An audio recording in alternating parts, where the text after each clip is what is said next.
नमस्कार दोस्तों, स्वागत आप सभी का दिशा ई राइज ऑनलाइन प्लेटफॉर्म पर। निगाहों में मजे थे, निगाहों में मजे थे, गिरे और गिरकर संभलते रहे। निगाहों में मजे थे, गिरे और गिरकर संभलते रहे। हवाओं ने खूब कोशिश की, हवाओं ने खूब कोशिश की, मगर चिराग आंधियों में भी जलते रहे। तो दोस्तों, उसी चिराग की तरह हमें बनना है, उसी चिराग की तरह हमें चलना है और उसी चिराग की तरह हमें निखर कर सामने आना है और अपने उजाले से, अपनी रोशनी से, अपने प्रकाश से इस जग को उजायमान करना है, रोशन करना है, प्रकाशमान करना है। तो चलिए दोस्तों, स्वागत है आप सभी का एक बार फिर से। हम शुरुआत करते हैं आज की करंट जीके यानी 21 सितंबर 2023। क्या है आज की करंट जीके में कुछ खास, तो लेकर चलता हूं आपको पहले प्रश्न की ओर। पहला प्रश्न है आज का, प्रश्न की हाल ही में किसने ई बुक पीपुल्स G20 का अनावरण किया है? कौन है वो? कि हाल ही में किसने, ध्यान देना, हाल ही में किसने ई बुक, कौन सी बुक? ई बुक है ना। क्या नाम है ई बुक का? पीपुल्स G20 का अनावरण किया है। कौन है वो? तो ध्यान देना, वो है सूचना और प्रसारण मंत्रालय की सचिव। कौन है सूचना और प्रसारण मंत्रालय के सचिव भाई?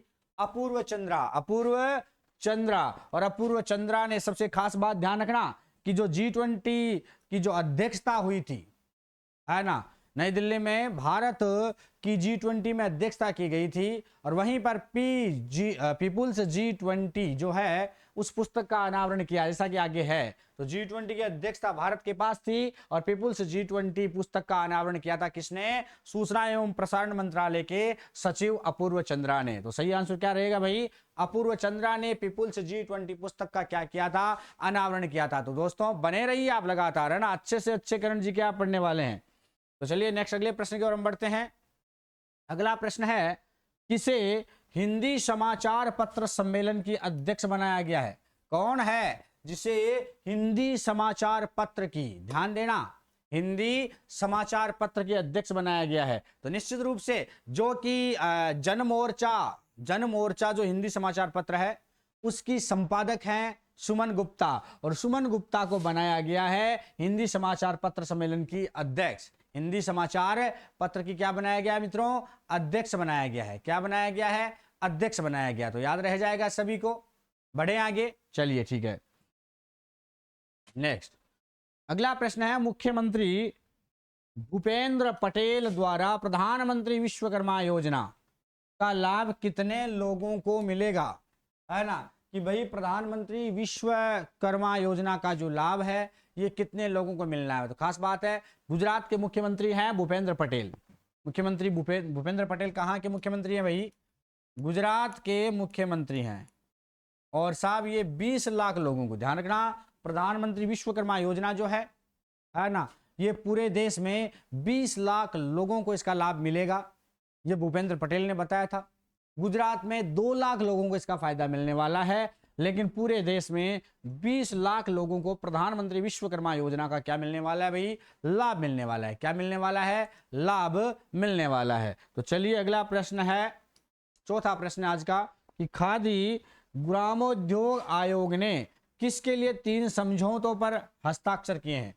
खादी ग्रामोद्योग आयोग ने किसके लिए 3 समझौतों पर, यह खादी ग्रामोद्योग की बात है भाई, खादी इंडिया की बात है, खादी ग्रामोद्योग की बात है ना। और सबसे खास बात है, नए भारत की आधुनिक जो खादी है ना, इसके लिए 3 समझौतों पर हस्ताक्षर कर दिए। तो नए भारत की आधुनिक खादी, और ये रहा बी ऑप्शन, है ना। खादी ग्रामोद्योग आयोग ने किसके लिए 3 समझौतों पर हस्ताक्षर किए हैं? नए भारत की आधुनिक खादी, ध्यान रखना, नए भारत की आधुनिक खादी, है ना। विशेष रूप से सूक्ष्म लघु और जो मध्यम उद्यम मंत्रालय है, खादी और ग्रामोद्योग आयोग, इन्होंने क्या किया, सोमवार को अभी हाल ही में नए भारत की आधुनिक खादी की आधारशिला रखी और 3 अलग अलग समझौते ज्ञापन है उन पर हस्ताक्षर कर दिए। और ये प्रोग्राम जो है ये कमानी ऑडिटोरियम है दिल्ली में, वहां पर आयोजित किया गया था। ठीक है। नेक्स्ट है, अगला प्रश्न है, 5वां प्रश्न कि पेय पदार्थ फ्रेश का जूस ने हाल ही में अपना कौन सा नया उत्पाद लॉन्च करने की आज ही घोषणा की है। कहने का मतलब यह है कि फ्रेश का जूस ने कौन सा नया प्रोग्राम लॉन्च किया है। किसने भाई? फ्रेश का जूस ने कौन सा नया प्रोग्राम लॉन्च किया है, हमें यह ध्यान में रखना होगा। तो फ्रेश का गोल्ड आम का रस है, फ्रेश का गोल्ड आम का रस है, ये रहा फ्रेश का गोल्ड आम का रस है। विशेष रूप से ये फ्रेश का जूस एक पेय पदार्थ कंपनी है और इसने एक नया उत्पाद बनाया है जिसकी आज उन्होंने घोषणा कर दी है। क्या कर दी है भाई? घोषणा कर दी है। ठीक है, और अभी आपको पता ही है कि फ्रांस का Chevalier de l Ordre des Arts and des Lettres ये पुरस्कार सम्मानित किसे किया गया? इस पुरस्कार सम्मानित Chevalier de l Ordre des Arts and des, ध्यान रखना विशेष रूप से ये फ्रांस का Chevalier de l Ordre des Arts and des Lettres जो पुरस्कार है किसे सम्मानित किया गया है? तो राहुल मिश्रा का आपने नाम सुना होगा। राहुल मिश्रा विशेष रूप से कौन है? राहुल मिश्रा, ध्यान रखना दूरदर्शी भारतीय डिजाइनर है राहुल मिश्रा। और कोहाल अभी हाल ही में इनको विशेष रूप से फ्रांसीसी सरकार के जरिए Chevalier de l Ordre des Arts and des Lettres जो पुरस्कार है, विशेष रूप से अगर हम कहें कि night of the order of arts and letters, ये जो पुरस्कार है इसको इससे सम्मानित किया गया किसको? राहुल मिश्रा को। किसको सम्मानित किया गया भाई? राहुल मिश्रा को। अगला प्रश्न है हाल ही में विश्व बांस दिवस कब मनाया जाएगा? बहुत ही चर्चा में रहता है ना कि भाई हाल ही में विश्व बांस दिवस कब मनाया जाएगा। तो ध्यान रखना कि अभी मनाया गया है 18 सितंबर को, है ना, 2 दिन पहले ही। 18 सितंबर का दिन जो है भारत के लिए बहुत ज्यादा अहम था, खास था, क्योंकि इस दिन विशेष रूप से जो नोबेल पुरस्कार विजेता है भारत के पूर्व राष्ट्रपति रहे एपीजे अब्दुल कलाम, उनका जन्मदिन भी था। 18 सितंबर को एपीजे अब्दुल कलाम जो पूर्व राष्ट्रपति हैं, एपीजे अब्दुल कलाम का जन्मदिन भी आता है। तो कलाम साहब का भाई साहब क्या था? जन्मदिन था, और जन्मदिन के दिन ही विश्व बांस दिवस मनाया गया। इसलिए भारत के लिए तो भाई साहब जबरदस्त दिन था ये। 18 सितंबर को विश्व बांस दिवस मनाया गया, जिस दिन एपीजे अब्दुल कलाम जो पूर्व राष्ट्रपति है उनका भी जन्मदिन मनाया जाता है। ठीक है, अगले प्रश्न की ओर बढ़ते हैं। 8वां प्रश्न है आज का कि हाल ही में किस देश ने 8वीं बार एशिया कप खिताब जीता है? एशिया कप खिताब 8वीं बार जीता है, वो कौन सा देश है? जैसा कि आप सभी को पता है कि भारत ने रविवार को एशिया कप 2023 जीत लिया था। भारत ने फाइनल में श्रीलंका को 10 विकेट से हराया था। 10 विकेट से हराया नहीं था, रौंदा था, और 8वीं बार एशिया कप का खिताब अपने नाम कर लिया था। तो वो भारत ही है भाई।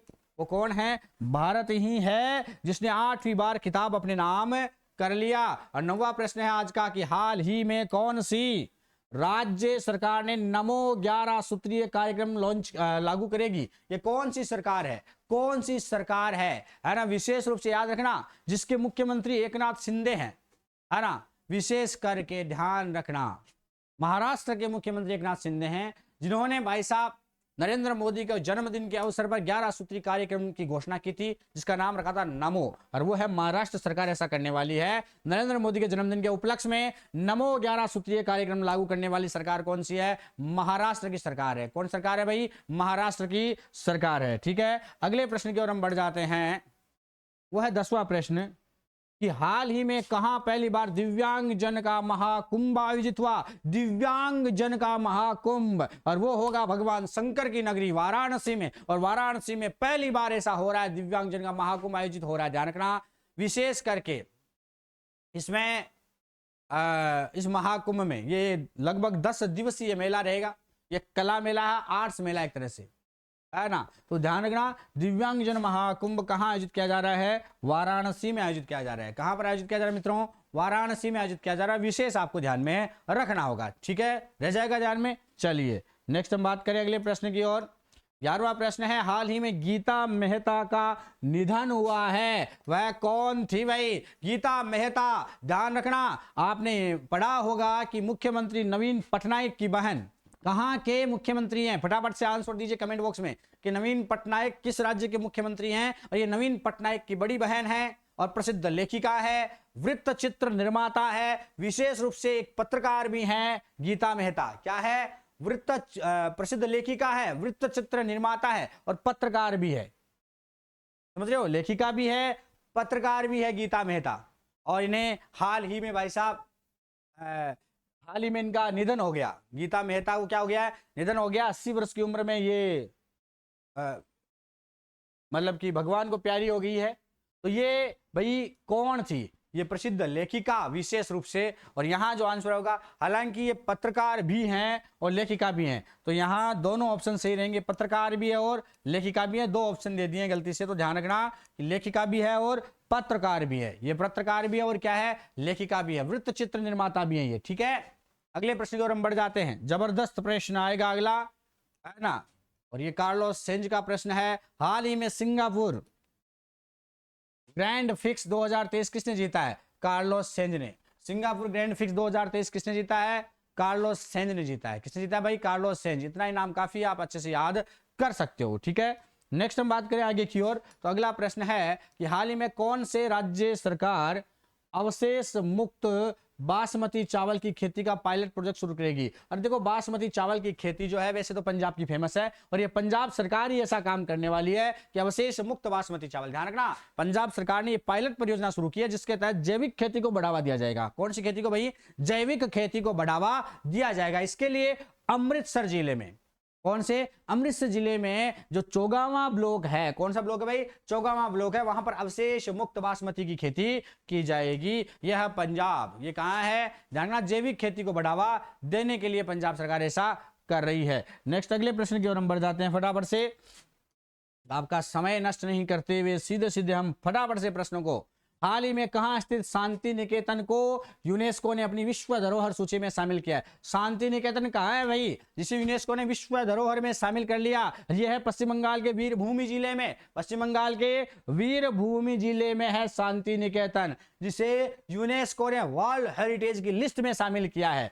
यूनेस्को ने वर्ल्ड हेरिटेज की लिस्ट में शामिल किया है। ये शांति निकेतन कहां है भाई, पश्चिम बंगाल के वीरभूमि में, पश्चिम बंगाल के वीरभूमि में है शांति निकेतन। कहां है भाई, पश्चिम बंगाल के वीरभूमि में है। अगला प्रश्न है, 15वां प्रश्न है आज का, खास करके कि भाई हाल में किस राज्य के मुख्यमंत्री ने मुख्यमंत्री श्रमिक कल्याण योजना की घोषणा की है।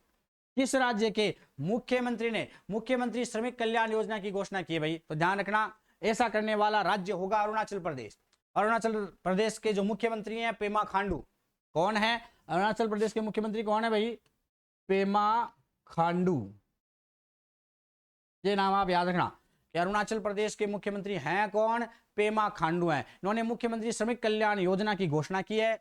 और खास करके ध्यान रखना, ये आप विशेष रूप से ध्यान रखना कि भाई मुख्यमंत्री श्रमिक कल्याण योजना की घोषणा करने वाला राज्य कौन सा है, अरुणाचल प्रदेश है, जिसके मुख्यमंत्री पेमा खांडू ने इसकी घोषणा की है। और अगला प्रश्न है कि हाल ही में काजी फैज ईसा किस देश के 29वें मुख्य न्यायाधीश बने हैं। और ये अभी लफड़ा चल रहा था पाकिस्तान में, आपको पता है कि वहां के न्यायाधीश ने जाते जाते कुछ फैसले दिए और फटाफट से निकल लिया, है ना, मतलब रिटायरमेंट ले लिया। और अब 29वें प्रधान न्यायाधीश बने हैं काजी फैज ईसा। पाकिस्तान के 29वें प्रधान न्यायाधीश बन चुके हैं काजी फैज ईसा। हालांकि अपने को ज्यादा मतलब नहीं है क्योंकि ऐसे प्रश्न कम आते हैं, ठीक है, लेकिन बस आ गया यहाँ पर तो हमने बता दिया आपको कि भाई अगर आ भी जाए तो आप ध्यान रख सकते हो। ठीक है, नेक्स्ट है अगला प्रश्न, 17वां प्रश्न है आज का कि हाल ही में किसे फ्रांस का Chevalier l Ordre des Arts and des Letters पुरस्कार मिला है, ये आप बताइएगा, क्योंकि ये मैं आपको बता चुका हूं, अभी हाल ही में आपको इस बारे में जानकारी दे चुका हूं, इसलिए इसका आंसर आपको बताना होगा। मैं इस आंसर पर कोई ध्यान नहीं दूंगा क्योंकि आपका काम है, पहले ये प्रश्न अपने आ चुका है और हम इसको देख चुके हैं। 18वां प्रश्न है, हाल ही में किस राज्य के मुख्यमंत्री को सिंगापुर की शीर्ष फेलोशिप से सम्मानित किया गया। वो कौन से राज्य के मुख्यमंत्री हैं, है ना, जिन्हें सिंगापुर सरकार ने सार्वजनिक सेवा में विशिष्ट योगदान के लिए उन्हें Lee Kuan Yew exchange fellowship से सम्मानित किया है। कौन सी फेलोशिप से, ली कुआन यू एक्सचेंज, ध्यान रखना, Lee Kuan Yew exchange fellowship से सम्मानित किया है। वो किस राज्य के मुख्यमंत्री हैं, वो असम के, ध्यान रखना, असम के मुख्यमंत्री हेमंत बिस्वा, है ना, इनको आप जानते होंगे। इन्हें सिंगापुर सरकार ने सार्वजनिक सेवा में विशिष्ट योगदान के लिए, इन्होंने भाई साहब सार्वजनिक सेवा में बहुत अच्छा योगदान दिया है, इसके लिए Lee Kuan Yew exchange fellowship से इनको सम्मानित किया गया है। विशेष ध्यान रखना, और इसके लिए भाई साहब धन्यवाद भी ज्ञापित किया है हमारे मुख्यमंत्री हेमंत बिस्वा शर्मा ने, असम के मुख्यमंत्री हैं। फिर हम बात करते हैं 19वें प्रश्न की। केंद्र सरकार द्वारा राजस्थान में कहां जीएसटी एपीलेट ट्रिब्यूनल स्थापित किया जाएगा? अभी कई राज्यों में जीएसटी एपीलेट ट्रिब्यूनल स्थापित करने की बात चल रही है, और उसमें राजस्थान के 2 जिले आते हैं, जयपुर और जोधपुर। जयपुर और जोधपुर यानी विकल्प ए एवं बी दोनों, जयपुर और जोधपुर में भाई जीएसटी एपीलेट ट्रिब्यूनल स्थापित की जाएगी। जीएसटी एपीलेट ट्रिब्यूनल स्थापित की जाएगी। 20वां प्रश्न है कि केंद्रीय कैबिनेट ने विधायिका में 33% आरक्षण को मंजूरी प्रदान की है। राजस्थान विधानसभा में हम कितनी सीटें महिलाओं के लिए आरक्षित होंगी? वैसे टोटल सीटें राजस्थान में 200 है, 33% निकालेंगे 66 सीटें। कितनी सीटें? 66 सीटें जो है वो महिलाओं के लिए आरक्षित होंगी। राजस्थान में अब 66 सीटें महिलाओं के लिए आरक्षित होंगी साहब, ठीक है। ये बिल पास हो चुका है लोकसभा में। Rajasthan state faculty development academy RSFDA की स्थापना कहाँ की जाएगी? Rajasthan state faculty development academy RSFDA की स्थापना कहाँ की जाएगी? जबरदस्त प्रश्न है, और कई बार मैंने इसकी चर्चाएं आपसे की भी है कि भाई जयपुर के अंतर्गत Rajasthan state faculty development academy RSFDA की स्थापना की जाएगी। तो ये कहां पर होगी भाई? जयपुर में होगी। दोस्तों ये थी आज की करंट अफेयर्स, आपको पसंद आई होगी। जबरदस्त तरीके से आप शेयर करें, लाइक करें, कमेंट करें। चैनल को सब्सक्राइब नहीं किया तो सब्सक्राइब कर लें, और हमें आज्ञा दें कि हम आपसे फिर मिल सकें, है ना। तो आप ज्यादा से ज्यादा शेयर करें। जय हिंद, जय भारत।